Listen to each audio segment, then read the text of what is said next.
Salinan putusan Mahkamah Agung belum diterima BKD.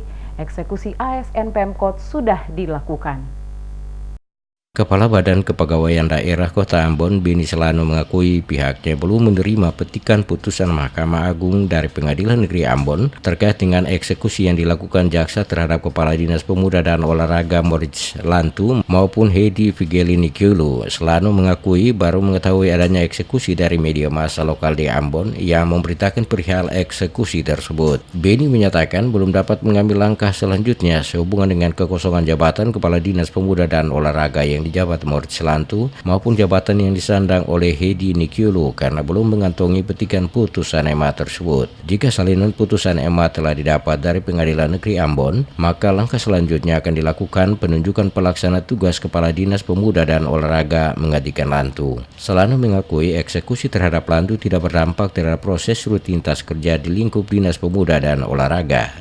Untuk dua pejabat pemerintah kota yaitu Pak Lantu sama Ibu Hedi Nikyulu, sesungguhnya kami baru tahu lewat pemberitaan media bahwa mereka dua telah dieksekusi dan sekarang ada di lembaga pemasyarakatan.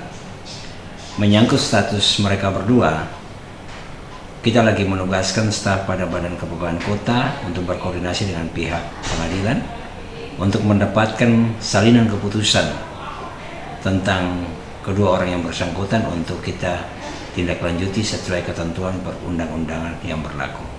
Seperti diketahui, Moritz Lantu terlibat kasus korupsi proyek Taman Kota tahun 2012 saat menjabat Kadis Kebersihan dan Pertamanan Kota Ambon saat proyek Taman Kota digarap. Dalam kasus Taman Kota 2012 tersebut, Moritz Lantu tidak sendiri tetapi bersama dengan Daniel Soka. Selain keduanya, Kejari Ambon juga menjerat Jaki Talahatu yang saat itu menjabat Kepala Inspektorat Kota Ambon, Agustinus Patilemonia selaku Ketua Tim Auditor Proyek Taman Kota untuk lokasi Desa Along, dan Ketua Tim Audi BF Tuahatu serta Direktur CV Berkala Sentosa Edmund Saya dan Direktur CV Mahesa Henrik Matahurila. Mereka menerima putusan Majelis Hakim Pengadilan Tipikor Ambon yang menghukum mereka 1 tahun penjara dan sudah selesai menjalani hukuman di Lapas Kelas 2A Ambon. Sedangkan Mahkamah Agung menolak kasasi Soka dan Lantu dan menguatkan putusan PT Ambon yang menghukum Soka 1,3 tahun penjara, sementara Lantu 1 tahun penjara.